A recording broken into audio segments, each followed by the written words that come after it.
On October 1st, 2015, a quiet morning in Roseburg, Oregon, turned into tragedy. Umpqua Community College, a small campus surrounded by trees and hills, became the site of one of the deadliest shootings in the state's history. This video looks at who the shooter was, what led to that terrible day, what happened inside the classroom, the aftermath, and most importantly, who the victims were. Real people with stories and futures that should never be forgotten. The shooter was a 26-year-old named Chris Harper Mercer. He lived with his mom in a small apartment, barely spoke to neighbors, and apparently thought glaring at people counted as a social skill. His parents had divorced years earlier, and he grew up mostly isolated, spending way too much time online. He had a fascination with guns and mass shooters, not exactly the hobbies that scream stable guy. In his notes, he complained about having no friends, no girlfriend, no purpose. Maybe instead of collecting firearms, he should have collected coping mechanisms. He tried joining the army once but washed out of basic training after 5 weeks. That's not even enough time to get used to the cafeteria food. He struggled socially, and later reports said he was on the autism spectrum. But again, millions of people are, and they don't end up doing this. His choices were his own. In the months before the attack, he legally bought multiple guns. He romanticized violence and wrote about being invisible, like the world owed him something. In reality, the world probably just wanted him to find a productive hobby. On the morning of October 1st, around 10:38 a.m., the first 911 call came from Snyder Hall.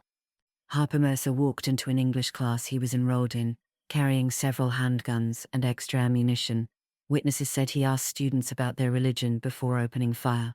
He clearly wanted control and attention, things he'd never earned in life. Students ran, hid, and some even jumped out of windows to survive. Police arrived within minutes, confronted him, and shot him once.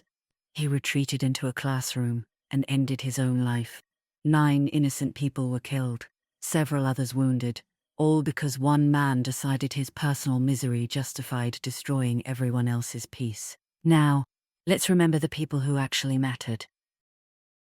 Today marks 10 years since the Umpqua Community College shooting in Roseburg, a tragedy that shook Oregon to its core. Investigators say a gunman killed 8 classmates and a professor before taking his own life. And a decade later, the grief still lingers, and so does the resolve to never forget. Anthony was actually there that day. He's here in the studio with us. And we still have a lot of pain down there. Still so much pain. What really started as an unspeakable loss has become something that people don't really even want to talk about even 10 years later. We lined up several interviews for this anniversary, but even 10 years later, the wounds are still too raw for so many people. I was there, as we mentioned, at the fairgrounds where families waited, hoped, and prayed to be reunited with their loved ones. Some were, but for the Umpqua 9, they never made it home. Lucero Alcaraz, 19. A bright nursing student with a full scholarship, loved by everyone who knew her. Quinn Cooper, 18. Full of humor, loved acting and dancing. His family said he could make anyone laugh. Lucas Eibel, 18. A chemistry student who volunteered at an animal shelter. Kind, thoughtful, selfless. Kim Saltmarsh Diets, 59. Returning to college later in life, showing that learning never stops.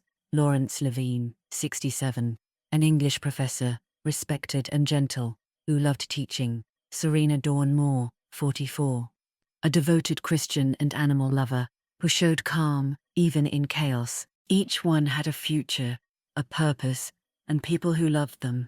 They deserve to be remembered far more than the man who took their lives. In the aftermath, Roseburg came together. Candlelight vigils filled the campus. Flowers covered the lawns. Volunteers cooked meals, raised funds, and opened their homes.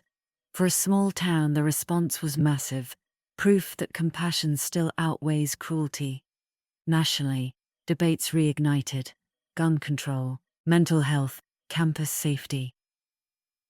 Same questions, still hard answers. People wondered how so many warning signs went unseen. If you write manifestos, buy a small armory, and spend your free time idolizing killers online, maybe, just maybe, that's a red flag. And yet, there were stories of bravery too. Students helping each other escape, offices running toward gunfire, humanity at its best, even in the middle of hell. The story of Umpqua Community College isn't about the shooter's name or ego. It's about the lives he tried to erase and the resilience that followed.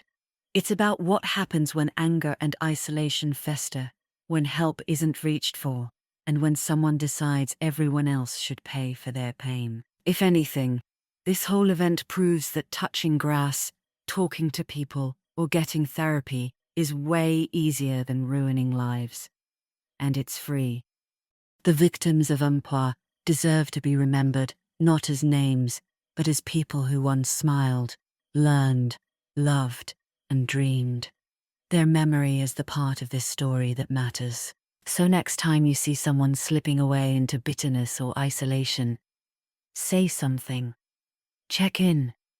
Sometimes that little act of humanity can stop a tragedy before it ever begins. This was the story of Umpqua, a reminder that behind every headline are real lives, and every one of them matters. Please, please, stop trying to be the next Lanza.